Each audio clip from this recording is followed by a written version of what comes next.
In the summer of 1991, Halmani Kim Hak-sun was the first of the known survivors to claim this history on television in her own name, giving a press conference and announcing to the world that she had been a forced sex slave of the Japanese military. And I use that term sex slave not to do anything other than to give what we use in international law the term that it is. Professor Totsuka Etsuro, a Japanese international lawyer, is the lawyer who coined this for this history in the 1990s, when we collectively were learning from many survivors who were coming forward from areas from throughout the former empire of Japan. And important to know almost up front is that the first example of this crime against humanity took place against Japanese women. In 1932, 15 young women were forcibly deceived, tricked, and sent to Shanghai from Nagasaki to serve in what we do believe is probably the first instance of what should be understood as a rape camp. It's called a comfort station of the Imperial Japanese Navy that had been built in Shanghai.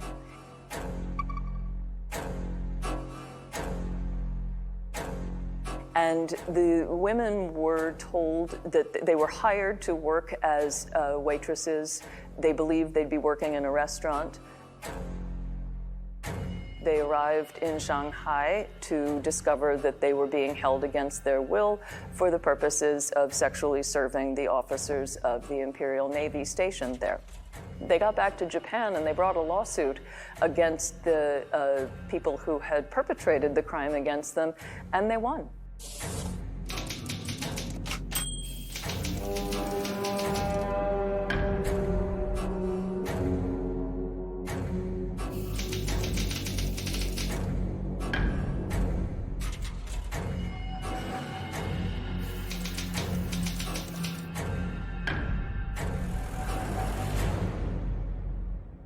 Why this matters is that it shows that there was a Japanese history to this before it became empire-wide.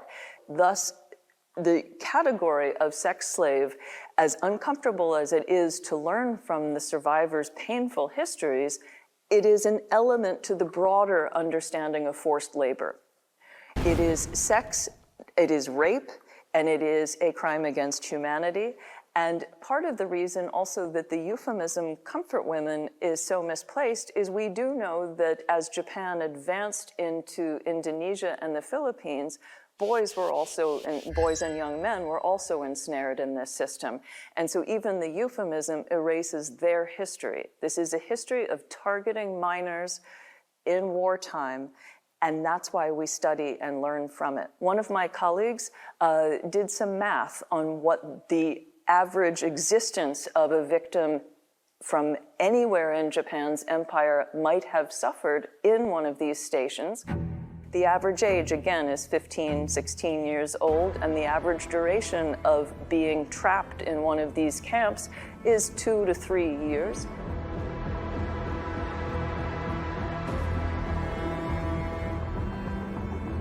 And on average, these women and girls were forced to have sex up to 40 times a day.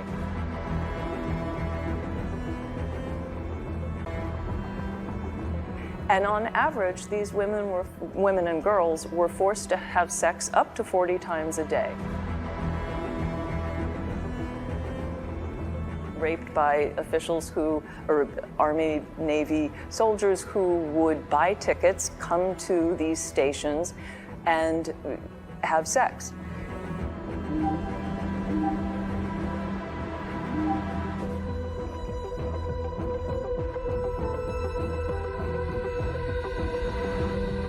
And my colleague figured out that in some cases that would mean that somebody had been raped 15,000 times. In other cases, 20,000 times. And I honestly don't even know how to say that sentence. It is so overwhelming. And when we talk about how these victims found their voice and stood in front of the world for the world to judge what had happened to them, that was after decades of living in shame, of living in poverty for the most part, of not being able to find voice in public to say, this happened to me. And they bravely have come forward, not all of them, a very small number, and we really don't have a firm idea. We've had our best ideas, roughly 200,000 people were ensnared in this system, but we may have many more because the research in North China is really just being done now publicly for the first time. So the numbers may be much higher, and we will continue to do the history work to discover that while the memory battles and the denialism about this crime against humanity surface.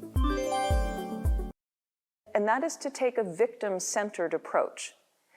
When we talk about the treaties that have ended and solved all of the relational differences between Japan and Korea, beginning with the 1965 treaty and saying that that exculpates the state of Japan from responsibility, it misses the point of what we now practice globally, which is human rights approaches to history writ large.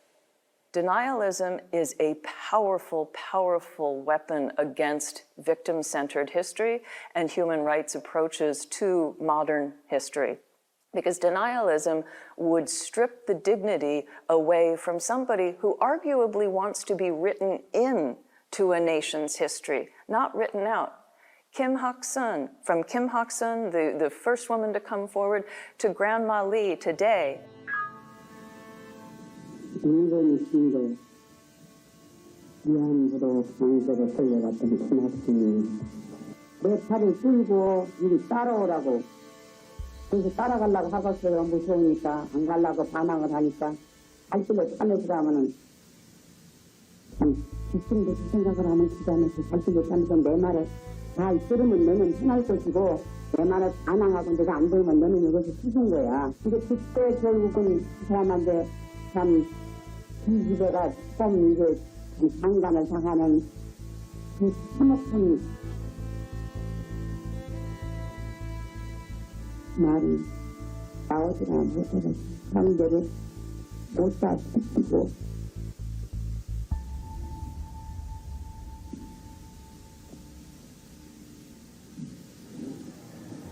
절대 이것은 알아야 합니다. 서로 알아야 하고 과거에 이런 일이 있었으니까. 성폭력 뿌리를 빼야 됩니다. 뿌리를 빼려고 그러면 이 문제가 일본에서 반드시 사죄하고 해결해야 됩니다. They don't want to be written out of Japanese history. They want to be written into the history of empire. They want their histories to matter to the nation. And so it's important to recognize that if they had stayed silent, they wouldn't be written into the nation. And by coming forward, it's not to blame, it's to ask for recognition that their lives matter.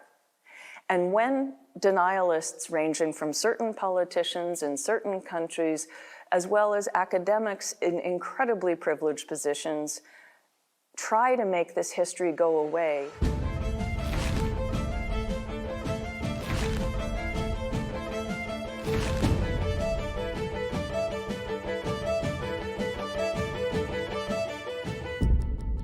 they commit a different form, but equal violence against the survivors.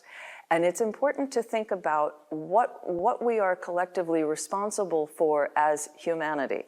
Because the only point of learning history is to try, it sounds very strange, the only point of learning from history is to try to make the world a little better.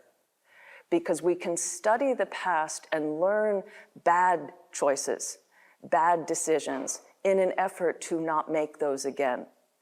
And in this instance, the targeting of minors and women in war as a weapon is something that must come to an end, and the United Nations agrees with that position. And so it's incumbent on all involved parties to recognize that just hoping this history goes away and waiting for the final survivors to die is not going to make the history absent or erased.